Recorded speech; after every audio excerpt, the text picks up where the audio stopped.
Cette émission de Golf Mag est enregistrée sur les allées du club de golf Heron Bay, en Floride.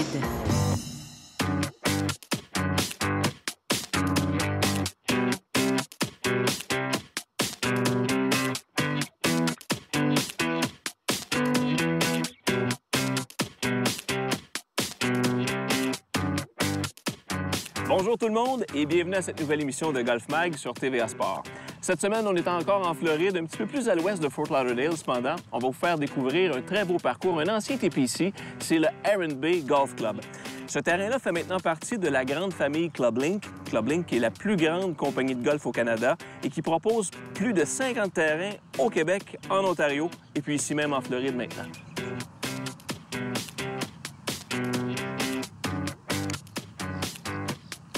Contrairement à bien d'autres parcours qu'on retrouve ici dans le sud de la Floride, où l'on retrouve beaucoup d'obstacles d'eau, ici à Heron Bay, le défi est tout autre. En fait, il faut surtout éviter de se retrouver dans les fosses de sable. On en dénombre pas moins d'une centaine un peu partout sur le terrain. Alors, oui, j'aime ça aller à la plage, mais pas nécessairement sur un terrain de golf.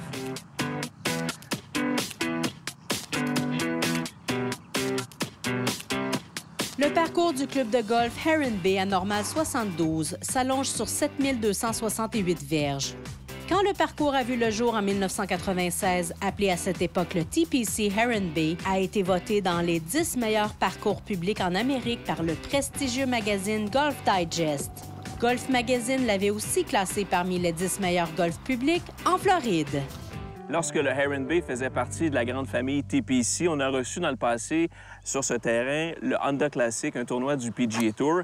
Et on a vu, entre autres, de grands noms l'emporter. C'est le cas de Vijay Singh, de Mark Calcavecchia, qui a remporté le championnat de Montréal l'année passée à la Vallée du Richelieu, et aussi le Suédois Jesper Parnevik.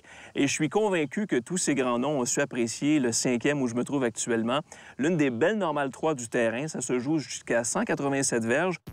Et on peut apercevoir tous les types d'obstacles qu'on retrouve ici sur le terrain. Des fosses de sable du côté droit, d'immenses fosses de sable en fait, et l'un des rares obstacles d'eau sur le parcours qui entre en jeu du côté gauche. Alors ça rend vraiment le coup de départ assez intimidant, mais c'est de toute beauté.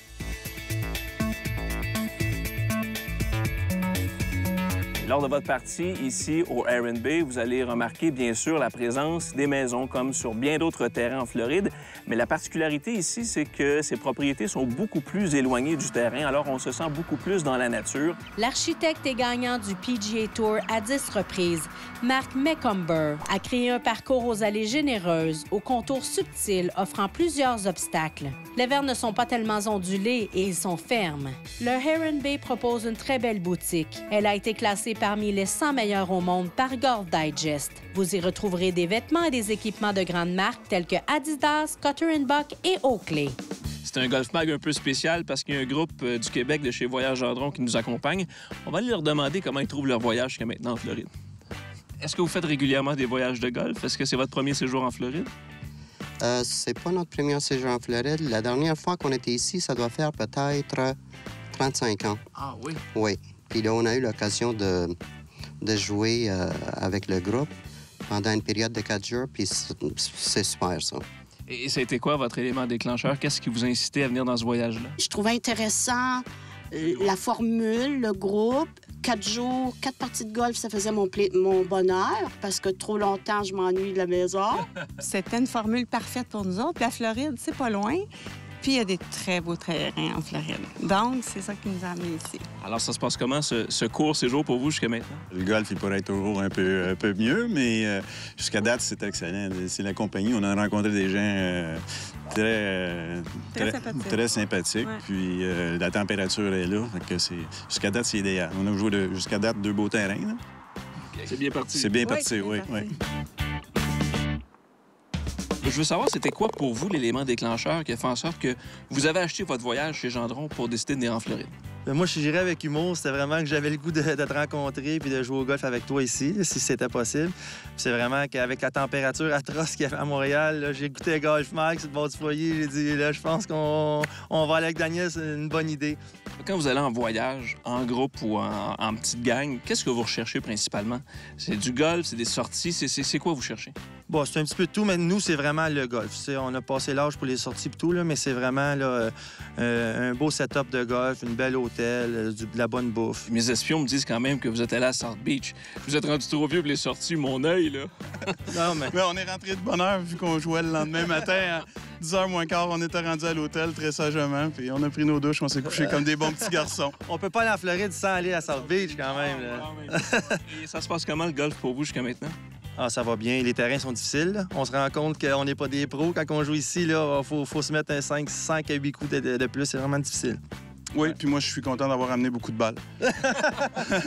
Voyager en groupe est l'occasion de se faire des amis. Après la pause, le trou vedette de la semaine. Nice!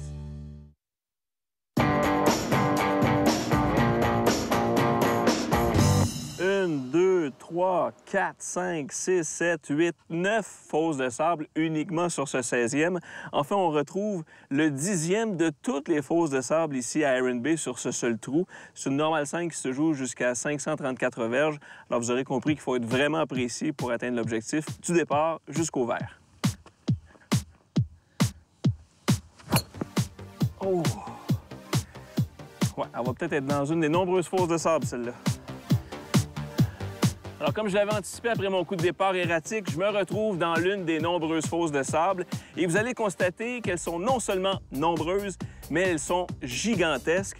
Alors, ça fait des coups parfois difficiles en apparence, mais je vous dirais que le degré de difficulté réside surtout dans le fait qu'à partir du moment où on se retrouve dans le sable, il faut opter pour des coups en angle pour éviter justement les autres fosses de sable qui se retrouvent en jeu, comme par ici. Il y en a à gauche, il y en a à droite, il y en a plus loin, il y en a près du vert.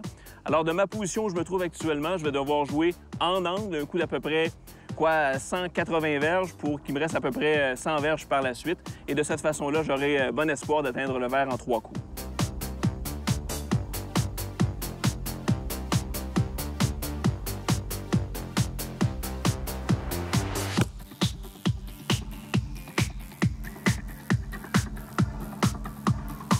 Nice! Au cours des prochaines minutes, on va se rendre au trou numéro 18. C'est le trou signature ici à Heron Bay. Mais tout de suite, je veux vous présenter le directeur de golf ici au club. Il est tout jeune, 25 ans seulement. C'est Ben. Ben, first of all, thanks for having us. Daniel, thanks for coming. It's a pleasure to meet you. Me too. Where are you from? I'm from Minnesota originally, been down here for about 4 years now. Oh, and how come you become a so young golf director? So they keep telling me. Well, originally I went to the Golf Academy of America, which naturally got me into the golf field. Moved to Florida to pursue golf and brought me over here to Heron Bay. And tell me about the property here at Heron Bay. This is one of the most natural, beautiful properties in South Florida here. Not many courses have the openness that this course here has. Originally it was designed for the tour, so they needed lots of space for the crowds. So we needed to build the course wide, which makes it naturally beautiful. That's cool. So, and what kind of experience does a customer, a golfer can have here? Oh, they're gonna have a great experience. Like I said, it's a beautiful property, a great place to enjoy an afternoon of golf. I can't wait to see it. I'll catch you later. Sounds great, Dana. Thanks, Ben. Thank you. Le trou signature de la semaine est une belle normale 4 de 450 verges. Le 18e trou est coudé vers la droite et offre un défi important sur chacun des coups. Avec du sable et de l'eau en jeu, il est vraiment magnifique. Le vert est aussi bien grand, mais attention à la position du drapeau. So, Ben, I'm very excited to play the hole of the week this week. This is your signature hole, number 18. Why is it your signature hole here? Well, Daniel, this hole brings in all the elements that we've seen all around today. And tell me about the hole. What is the challenge here? Challenge here is it has water parallel to the hole like every other hole that we've seen today. The only difference is this one comes into play on all shots of the hole. And it's a long par 4. It is a long par 4. It typically plays into the wind, too. And there's also many bunkers. Is that typical of the rest of the golf course? It is pretty typical of the rest of the golf course. We have 96 bunkers out here. Okay, now you'll hit first. What will be your target from this tee box? My target is, if you look at the Marriott Hotel straight ahead there, it'll be just off the right side. There's the bunker with the plants in it. The furthest right plant is going to be my target. The reason I go there is because I'm cutting the corner enough to make a short shot into the green, staying away from the bunkers, It'll be my best setup position. Perfect. And tell me about the greens. What kind of shot we will have for our second shot? Well, the further right you are, the easier shot into the green. Today, in this case, the pin's in the front right portion of the green, which is kind of the typical position on this green, actually. If you get too far to the left, what ends up happening is you're going to have to carry over the left bunker, which leaves a tight pin position. Also, it leaves a long shot in. So the further right we are, the better. Obviously, we have to avoid the water to the right, too, as well. Excellent. All right, Ben, I think I have enough information about this great hole. Are you ready to play? I'm ready to play. All right, show me the way. Thank you, Daniel.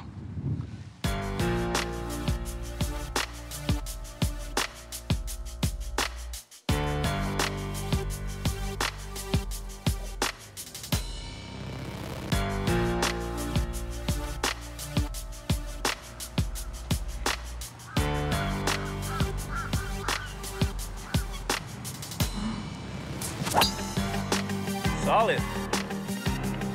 Solid shot. Thank you. OK, I'll do mine. Alors, Ben nous en a frappé une très belle. Je vais essayer de me fier à ses conseils. Alors, je me souviens bien, c'est un petit peu à droite de la tour de l'hôtel Marriott. Une balle dans l'allée, ici, sur un long par 4 comme ça, c'est toujours payant.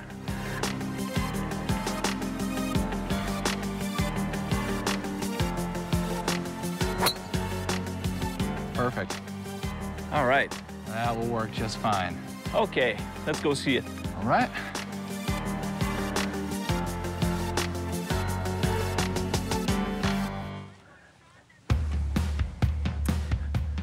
All right, Ben, you hit a very good shot.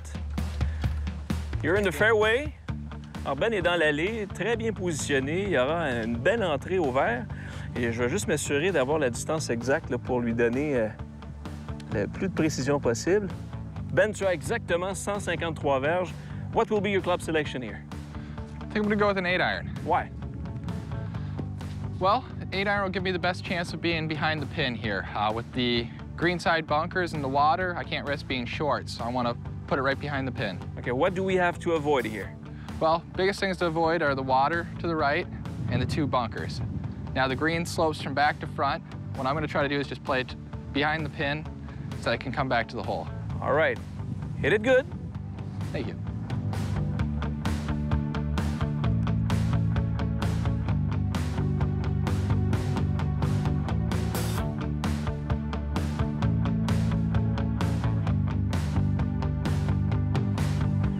Good practice shot. Good shot. Be good.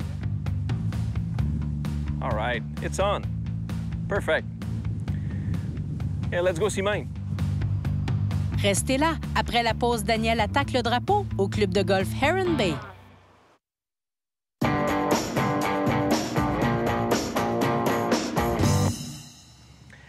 Ben, je l'ai frappé un petit peu plus loin que celle de Ben. Ben, I have exactly 123 yards to the flagstick right now. The thing I would like to know from this point, how deep is the green? Because the flagstick is right up front. Green's about 25 yards deep. It's going to give you a lot of room to attack behind the pin. Okay, and the winds is obviously right now against us. I have a wedge. I have a 9-iron too. What would be your club selection? I would go with the 9-iron, play it behind the pin, and let it roll back.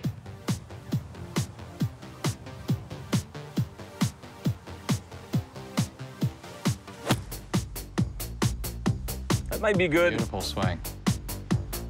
Stay there. Okay, it's on. All right, let's putt it.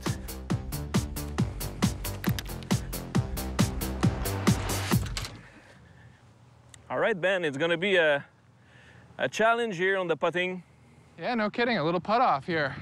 And the good thing is we have totally 2 different putts.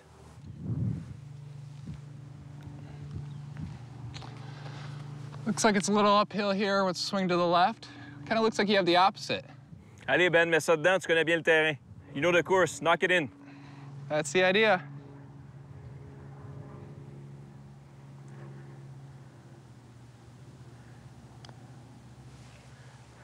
Come on. Get up there. Allez, allez, allez. Just short. Ah, good putt. That's a par for me. Take it.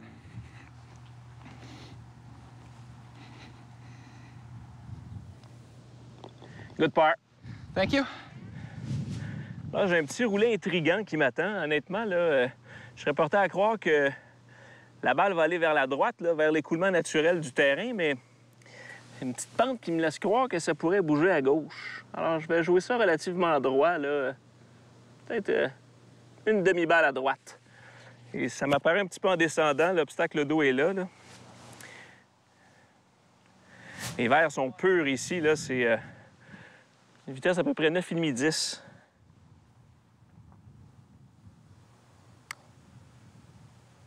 Get down. Down. There. Get down there. Oh! Oh, great roll, Daniel. Oh, easy par. I'll take it anytime on this difficult par 4. All right. Thanks, Ben. Daniel, real It was pleasure. a real pleasure. A lot of fun. Do you have a time for a drink, something? Absolutely. All right, let's go. Lorsque vous décidez de partir en vacances, quels critères influencent votre décision? La destination, le choix des parcours de golf, peut-être même le type d'hébergement? En fait, c'est pas tout le monde qui recherche vraiment la même chose, mais on est en mesure de leur offrir différents types d'hébergements. Il y en a qui aiment mieux avoir des appartements de type condo pour pouvoir cuisiner ou relaxer après leur partie de golf directement sur le site de l'hôtel. Il y en a qui veulent simplement avoir une petite chambre d'hôtel, pas trop chère et des fois plus près de la mer. Donc, on a vraiment une belle gamme de produits pour répondre aux besoins de tout le monde au niveau de l'hébergement. Lors du tournage de l'émission, toute l'équipe a choisi de séjourner au Staybridge Suites The Plantation. Complètement rénové en 2012 au coût de plus de 1,4 million de dollars, le Staybridge Suites The Plantation donne accès à plusieurs parcours de golf dans un rayon de quelques kilomètres. L'hôtel offre des suites, une chambre, mais aussi 2 chambres, pour les quatuors qui aiment bien voyager ensemble. Ce studio est idéal aussi pour 2 couples. Il est bien équipé, télévision par satellite, cuisine complète, Internet haute vitesse ainsi qu'un bureau de travail. On y retrouve aussi un gym et une belle piscine extérieure pour profiter du soleil de la Floride. Un élément important, c'est que vous avez tous les jours le petit déjeuner chaud inclus dans votre séjour. Sa localisation est idéale, près de tous les services, épiceries, restaurants pour tous les goûts et attractions touristiques. Si vous êtes comme bon nombre de Québécois, vous aimerez aller profiter de plus de 350 magasins et outlets qu'offre le fameux Sawgrass Mills qui est tout près. La très belle plage de Fort Lauderdale est aussi à seulement 25 km du Staybridge Suites. Le conseil de Jérôme Blais vous est présenté depuis les installations de pratique du Golfeur de la Prairie, le plus grand centre d'entraînement haut de gamme au Canada avec ses 350 aires de pratique sur gazon naturel et le parcours de golf L'Express, 11 trous à normal 3 et 4. T'as levé les yeux. Garde les yeux sur la balle. C'est-tu tannant de se faire dire ça, mais ça existe pour de vrai. Lever les yeux trop rapidement quand on arrive à l'impact, c'est néfaste pour la qualité du coup. La raison est simple, c'est qu'on perd nos angles de colonne vertébrale. Fait que c'est vraiment important, au moment de l'impact, d'avoir les yeux au sol et même une fois que le bâton est passé, après l'impact, il faut encore avoir les yeux au sol. Le problème, c'est que c'est pas très naturel. Il y a un paquet d'exercices ou d'activités qu'on fait, exemple, lancer une balle à quelqu'un, où est-ce que nos yeux sont habitués d'être en contact avec la cible. Et là, au golf, on nous demande de s'élancer vers une cible en gardant les yeux au sol. Pour vous aider à comprendre et à bien visualiser le fait de garder les yeux sur la balle, je vous invite à regarder le golf à la télévision. Souvent, maintenant, avec la qualité des caméras, on voit des images au ultra ralenti. Remarquez bien que les pros, à l'impact et même une fois que le bâton a passé l'impact, les yeux restent vraiment au sol et la colonne vertébrale garde l'angle.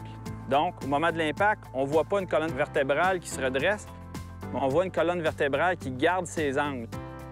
Les yeux dans les airs, la colonne vertébrale se redresse. Les yeux au sol, je garde l'angle de ma colonne vertébrale. Et c'est ce qu'on voit très bien à la télévision. Les golfeurs gardent vraiment leurs angles à l'impact et juste après l'impact.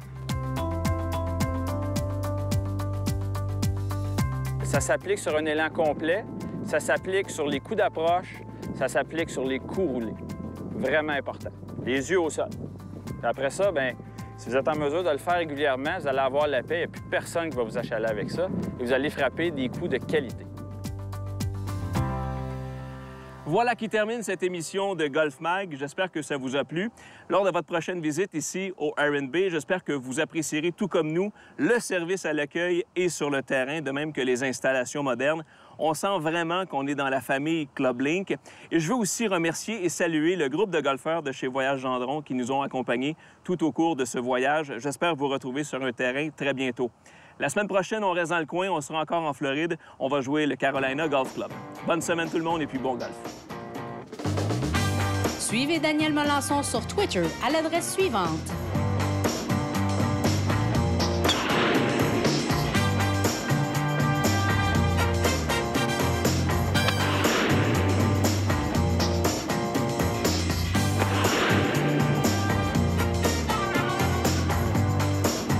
Golf Mag vous a été présenté par Gendron Golf. Nous désirons également remercier Can-Am Golf, ainsi que le Golfeur de la Prairie et le Club de golf L'Express. J'espère qu'on se reverra sur les terrains de golf très bientôt. Et le défi ici à R&B est un peu... on va reprendre ça. Vous savez, les terrains, il y a beaucoup d'eau. Le principal objectif ici à R&B, c'est d'éviter les fosses de sable. En fait, je parle pas d'eau, c'est pas bon. Et on peut apercevoir tous les tips, on prend ça. La proximité de ces maisons, bien, c'est... On prend ça. Et lors de votre partie ici au R&B, on reprend.